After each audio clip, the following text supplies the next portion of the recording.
Hai anak-anak, hari ini kita akan masuk ke dalam topik yang selanjutnya. Coba kamu amati.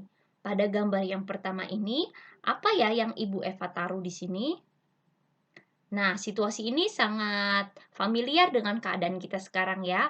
Bagaimana virus-virus itu sedang berkeliaran di luar, virus corona, dan salah satu protokol yang harus kita taati yaitu menggunakan masker pada saat keluar ruangan. Masker. Kamu tahu tidak ya dari mana asalnya masker? Masker itu berasal dari tumbuhan. Ya. Tapi kamu pernah tidak lihat ada pohon masker? Jadi pohon di mana masker itu tumbuh, kemudian manusia tinggal petik. Tidak ada ya? Tidak ada pohon masker. Masker itu berasal dari serat kapas yang diolah dengan sedemikian rupa melalui teknologi sehingga jadilah kain katun, dan kain tersebut kemudian masuk ke dalam rumah produksi masker, lalu dijahit dan jadilah masker. Nah, inilah yang akan kita bahas pada pertemuan ini, yaitu hubungan antara sumber daya alam dengan teknologi. Sumber daya alam itu ada yang bisa digunakan langsung, tapi ada juga yang harus diolah terlebih dahulu. Yang digunakan langsung misalnya nih pada gambar yang Ibu berikan, daun pisang yang digunakan untuk membungkus makanan ringan. Ini lemper ya, ini adalah nagasari. Nah, daun pisang tersebut bisa langsung digunakan tanpa diolah. Nah, sedangkan beras nih pada gambar yang di bawah, beras itu tidak bisa kita langsung makan. Beras itu masih punya kulitnya atau sekam. Itu harus dipisahkan dulu. Oleh sebab itu, diolah dulu melalui teknologi penggilingan beras untuk dipisahkan kulit berasnya dan baru jadilah beras. Ya, padi berubah jadi beras, beras kemudian dimasak, akhirnya kita bisa makan. Jadi sumber daya alam ada yang bisa langsung bisa digunakan, tapi ada juga yang harus diolah dulu baru bisa digunakan. Diolahnya menggunakan teknologi. Teknologi juga ada yang teknologi tradisional dan juga teknologi modern. Teknologi tradisional itu berarti masih menggunakan teknik yang lama, misalnya membuat ikan asin. Ikan asin didapat dari menjemur ikan asin ya itu di bawah sinar matahari sehingga jadilah ikan asin. Sedangkan untuk teknologi modern itu menggunakan alat-alat yang lebih canggih, biasanya mesin. Misalnya adalah pembuatan ikan kaleng. Ya, ikan kaleng ini membutuhkan mesin untuk dapat mengubah ikan sarden biasanya dijadikan ikan kaleng seperti ini. Ya. Nah, ini Ibu akan putarkan video bagaimana pengolahan energi tersebut jadi, ya. Beberapa benda begitu dekat dan lekat dengan keseharian kita. Saat belajar, bermain, menyalurkan hobi, bekerja, dan banyak lagi kegiatan lain. Satu di antara benda itu adalah kertas. Sejak diperkenalkan pertama kali oleh Cailun pada era dinasti Han di Tiongkok sekitar abad ke-1 Masehi, hingga berkembang menjadi berbagai jenis bentuk, ukuran, serta fungsinya. Kertas telah menjadi bagian dari kehidupan dan keseharian kita.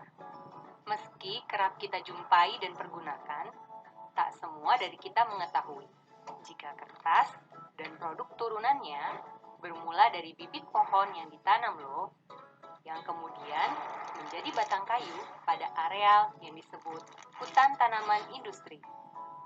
Dalam rentang 5 tahun sejak penanaman dilakukan, tiap batang pohonnya telah siap dipanen sebelum kembali lagi ke tahap penanaman kembali, hingga seterusnya siklus ini berlangsung. Di pabrik, batang kayu yang telah dipanen diolah hingga terkelupas bersih. Sementara kulit kayu yang terkelupas tetap sangat bermanfaat karena dijadikan bahan bakar biomasa. Kemudian, kayu tadi dicacah hingga menjadi serpihan atau yang disebut wood chips. Caranya, serpihan kayu dimasak dalam tangki raksasa yang bertekanan tinggi, serupa proses pencernaan dalam tubuh manusia. Hasilnya, dalam bentuk yang lembut, serat kayu yang dibutuhkan akan terpisah dari kandungan lainnya.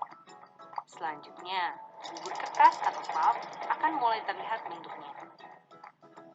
Sesuai kebutuhan, pulp ada yang dikeringkan hingga berbentuk padat dan siap dikemas.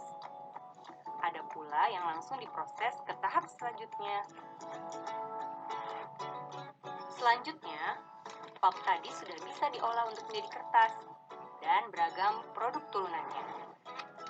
Caranya, dengan terlebih dahulu mencairkan pulp hingga berbentuk bubur yang dikenal dengan tahapan wet end. Mengalirkannya ke mesin di mana pulp diperas dan ditekan sedemikian rupa atau biasa disebut tahapan dry end, hingga terbentuklah lembaran kertas seperti yang kita kenal dalam bentuk gulungan raksasa. Dari gulungan tadi, dilakukan pemotongan sesuai ukuran dan jenis produk yang dikehendaki. Berlanjut ke pemilahan dan pemeriksaan kualitas. Diakhiri dengan proses pengemasan dan pengiriman ke berbagai tujuan ke seluruh penjuru dunia. Produk kertas dari Indonesia seperti Asia Pulp and Paper telah mengekspor produknya ke lebih dari 120 negara. Kamu tahu nggak kalau Indonesia merupakan salah satu negara penghasil kertas urutan ke-6 di dunia dan 10 dunia untuk pulp. Selain itu, industri pulp dan kertas sendiri telah menjadi gantungan hidup bagi lebih dari 1 juta orang. Tentunya, kamu akan semakin keren ketika kamu tak sekedar menggunakan kertas, melainkan juga meluaskan cakrawala pengetahuan dengan memahami dari mana, bagaimana kertas itu bermula, dan potensi kertas bagi kemajuan Indonesia. Ya, anak-anak, di atas yang barusan kita saksikan yaitu video bagaimana pembuatan kertas. Nah, hari ini kamu akan melakukan PAS keterampilan.